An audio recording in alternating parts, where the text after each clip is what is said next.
Good morning, good afternoon. I don't know where you are listening to us on this podcast. Good evening.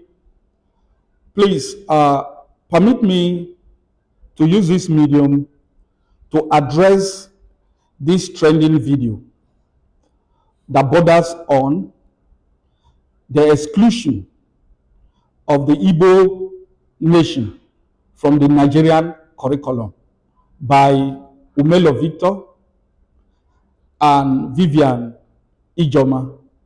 At least those are the two that has been on air.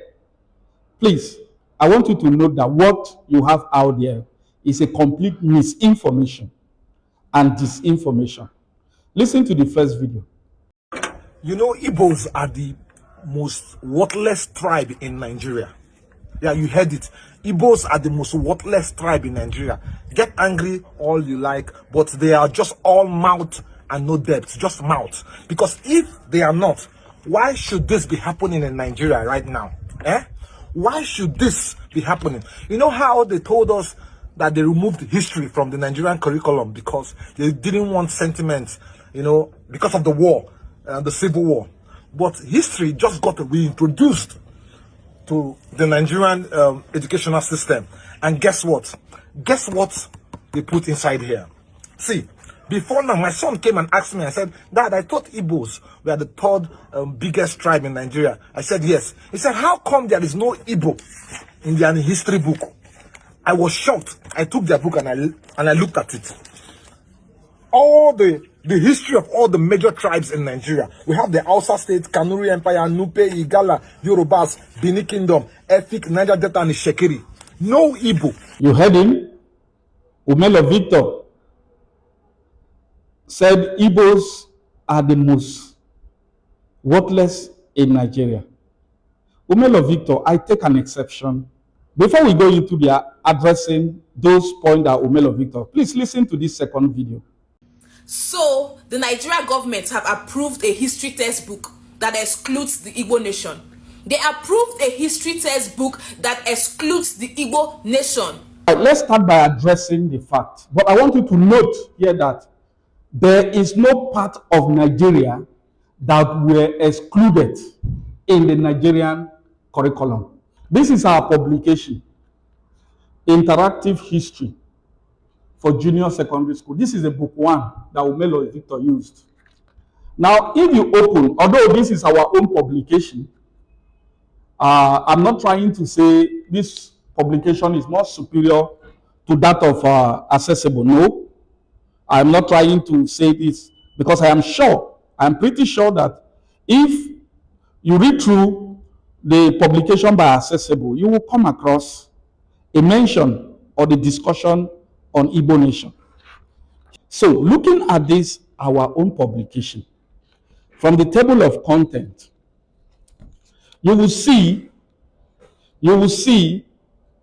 that chapter 3 is on historical sites in Nigeria. What are these historical sites? Historical sites are centers of ancient civilization. What we are simply saying is that there are parts of Nigeria that civilization had occurred in, just like we have the Mesopotamia and other parts of the world. Nigeria had regions of ancient civilization. Now, this part captures the earliest centers, 4 of them. We have the Nok culture, we have the Ife, we have the Benin, then we have the Igbo. If you go through the text, Igbo is in chapter 7, all right, where the archaeological findings of Tostan Shore was used to establish the fact that this complex was a center of civilization.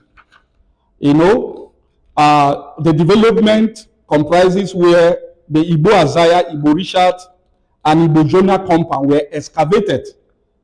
And the archaeological finding by Tostan Shore show the fact that this center had early civilization. And when we say Igbo complex, we are not just talking about Igbo as a city or a town in Anambra State. No.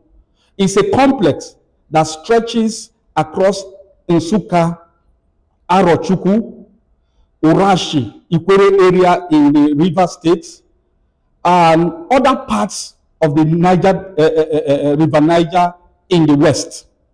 All right?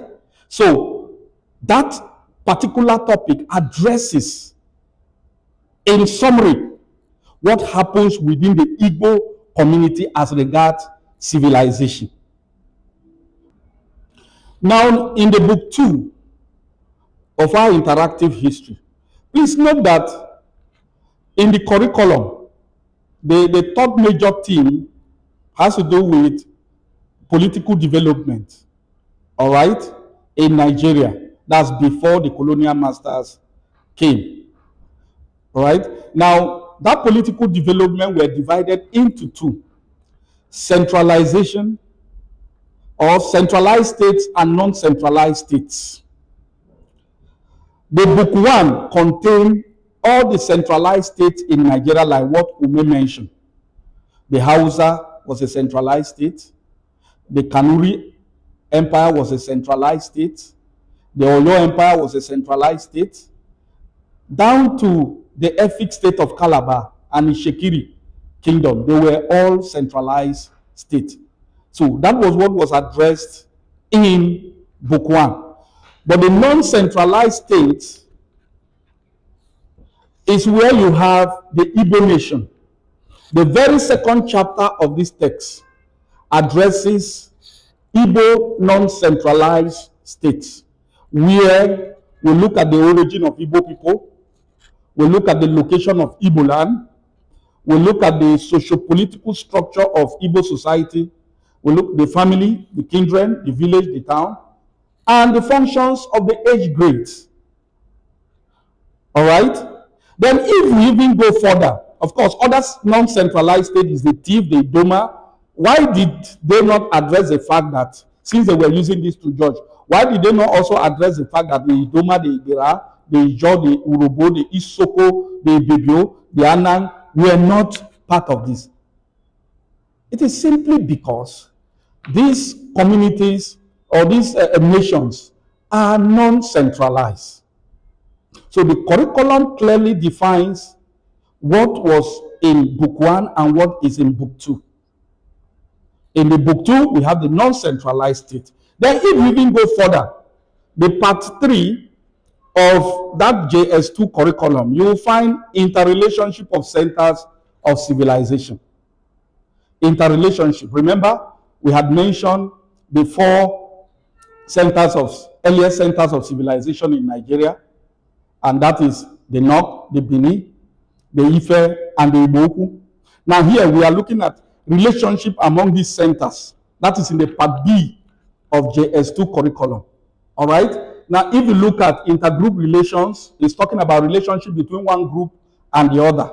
There, the relationship between Igbo and their neighbors is well addressed. As you can see, Igbo and their neighbors. Here, we say measures of good relationship: Yoruba and Edo, Hausa and Kanuri, Igbo and their neighbors. Where we even saw that there was a strong relationship between the Igbo and the Igala people.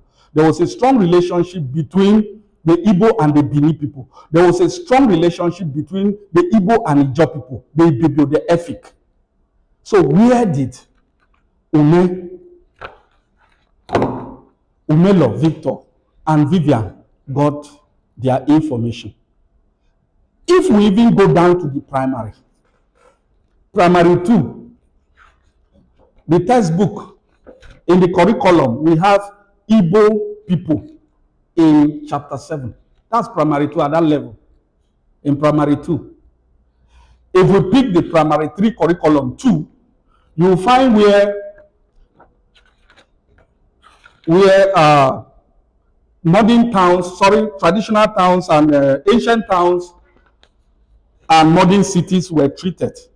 Here, the Onitsha, the Afiko, Owerri, these places were seen as the traditional town, meaning towns that have existed even before colonial rule. All right? Places that became town and cities even before the coming of colonial masters. And it addresses one thing, that even if the colonial masters did not come, Nigeria would have evolved into a modern society. That is just what it's addressing. All right? Then specifically, of course, these towns were treated. So I don't know where they got their information from. Then you have book 5, where if you look at traditional occupation in our various communities, under it, you will find traditional occupation of the Igbo people. You will find traditional occupation of the Igbo people. After Yoruba, Hausa, you will find the traditional occupation of the Igbo people. So, Umelo and Vivian, you could clearly see that you've succeeded, or you're using your platform to incite Nigerians against each other, to create problem among the people of Nigeria. Please, if you know what is good for you, go back and retract those videos. That is my candid advice. Go back, retract these videos. Do your research well if you must come up with something you want the public to consume, something healthy for the public. Thank you.